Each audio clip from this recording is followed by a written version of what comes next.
What changes actually as the child grows up? Why does it become more challenging? क्या बच्चा बदल जाता है या पेरेंट बदल जाता है? So I give you an example. जब बच्चा छोटा होता है, शुरू के 2 साल में हम बच्चे को क्या सिखा रहे हैं? बेटा बोलो चलो, बोलो चलो. एंड द मोमेंट वो सीख जाता है ये सब, वो 2-2.5 साल का हो गया, हम बच्चे को क्या बोलते हैं? चुप बैठो. Now the child does not understand कि मुझे करना क्या है. 2 साल तक ये लोग मुझे सिखा रहे थे कि बोलो चलो, अब मैं सीख गया हूँ तो मुझे बोल रहे हैं कि चुप बैठो. So these are the things which create confusions between parent and child, and because of these confusions conflicts happen. Conflicts resolve करने के लिए I can give you 3 tips. Okay, first one is communication. Communication is simple, everybody communicates, सबका अपना अपना तरीका होता है बात करने का, but effective communication वो होता है जिसमें मेरी बात आपको समझ आ रही है जैसे मैं समझाना चाह रही हूँ. So basically we do not change the behavior, we change the feeling behind the behavior. The second tool that I want to share with you is the second C, which is the connection.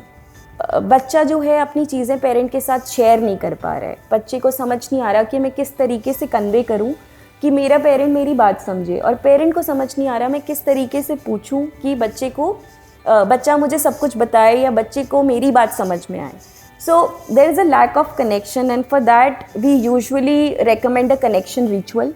So what is a connection ritual? That dedicatedly you give 15 to 20 minutes of non-gadget time wherein you're doing nothing but listening to the child. Okay? शुरू में जब बच्चा छोटा होता है, हो सकता है कि आपको बच्चे को लीड करना पड़े, आप उस बच्चे को थोड़ा सा हिंट दे कि किस बारे में बात करनी है, या आप ज़्यादा बात करें.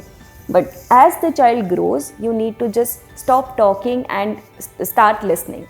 Very importantly in this connection ritual, बहुत important है कि आप बच्चे को जज नहीं करें.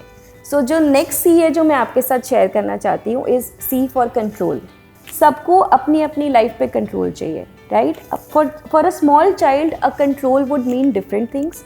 बच्चे को क्या चाहिए कि मैं एक चीज़ के साथ खेल रहा हूँ, मुझे जैसे खेलना है मुझे वैसे खेलने दो, right? हम एज पेरेंट्स क्या करते हैं? बेटा हमने ये टॉय ला के दिया, आप इसको ऐसे बैठ के इस प्रोसेस के साथ खेलोगे, right? So we are controlling, we are micromanaging the child. So much of control we do as parents that kids started rebelling. जैसे ही वो उन्हें लगता है कि बस बहुत हो रहा है, I can not bear it, they start rebelling, and this starts from an early age. So parents need to understand what is it that they can control and they should control, and what is it that they can let go. So micromanage नहीं करना है, helicopter parenting नहीं करनी है. Parenting is a shared process between you and the child. जैसे child grow कर रहा है, आप भी अपने बच्चे के साथ ग्रो करें.